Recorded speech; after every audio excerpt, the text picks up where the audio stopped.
we all seek, or most of us seek, to be healthy, happy, and not decline and not age. Why is it that almost nobody, in fact, almost nobody we know, doesn't go through those phases of decline?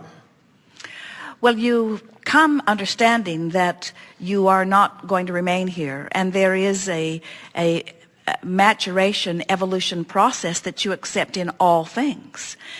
And is that what you're arguing about? In other words, we would like to submit that you can move through time, which is what aging is, without declining, which is what resistance is. So how do we do that? Because nobody really seems to be doing that. Are we on the verge of achieving that? It would help if you would stop offering that flawed premise that nobody's doing it. In other words, because you won't have access to it. As long as your premise is nobody's doing it, they could be all around you and you wouldn't see them. You see? Sure. So what is ultimate thriving from your point of view? What would you be looking for? Well, on a physical level, being exuberant, being able to run 100 miles every day, being not declining in terms of physical agility. Well, a lot of you were running 100 miles a few centuries ago, but you worked through that. You expanded way past that. In other words, you really want to run 100 miles a day? I do. But not having, for example, stiffness in the joints. So who I think about is Jane Roberts, for example.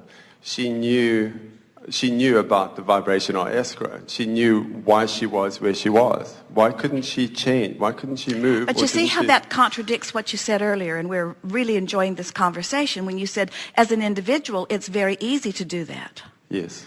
You said, as a collective consciousness, it's harder to move relative to the economy. But then you said, yes, as an individual, it's very easy to do that. And we say, it seems logical that it would be easier for one to do it than for billions to do it. But it is the one and the one and the one and the one and the one and the one and the one doing it. And so, through the clarity of your example, when you are determined to thrive, which means it starts with the basis of being determined to feel good, which starts with the basis of understanding that there is this vibrational relationship.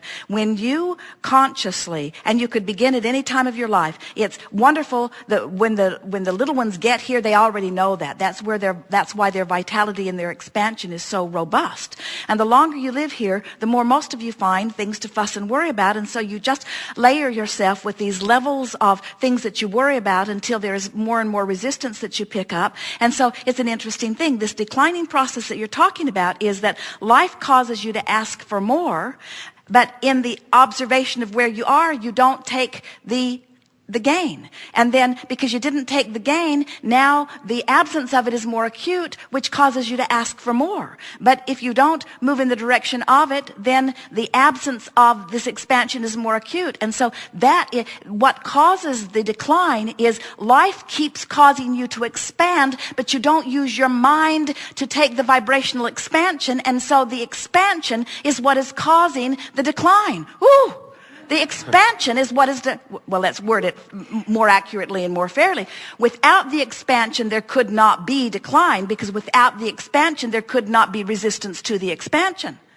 So it is resistance to the expansion that is causing the tension that you are equating as decline.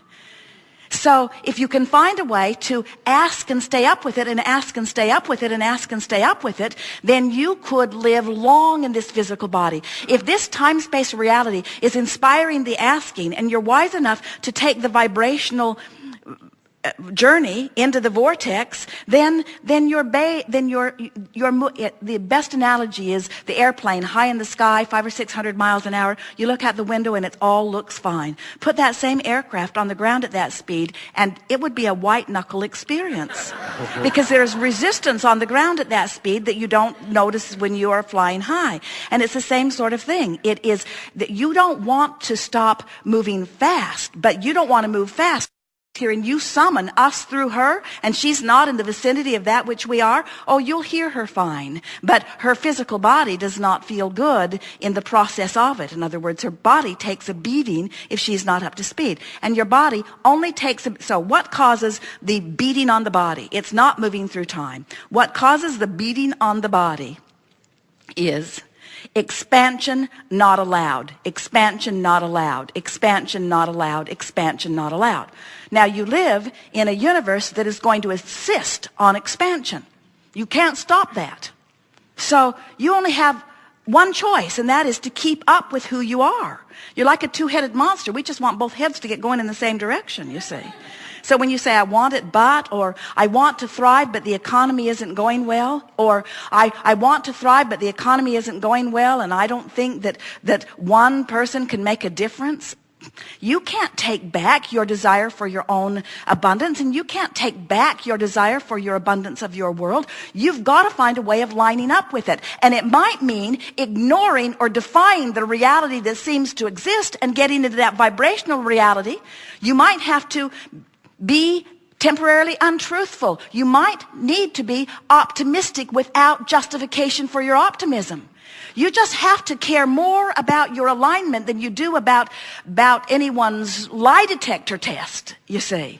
When you are in alignment with who you are, you'll pass that test. In other words, when you're in alignment, the resources that create worlds are abundant and evident to you. And then others get to see you in your thriving. And many of them are so far outside the vortex that your thriving will just annoy them. And they'll say things like, he's got too big a piece of this pie. We just need to tax him more. So they will. They'll tax you more because you're thriving. And they'll give those taxes to others who aren't thriving. But you know what you'll do? Because it's what you always do. You'll just ask for more and it'll come again. And then they'll say, you could take all of the money that exists, equally disperse it around this planet, and in 10 years it will be right back where it is. Because it gravitates to the vibrational countenance. There's no way that you can divvy it out in terms of action. This is a vibrationally based universe. And when you know it and you begin to flow with the vibration, all is well. And we want to say to you, you have a new leader who knows this. Thank you so much.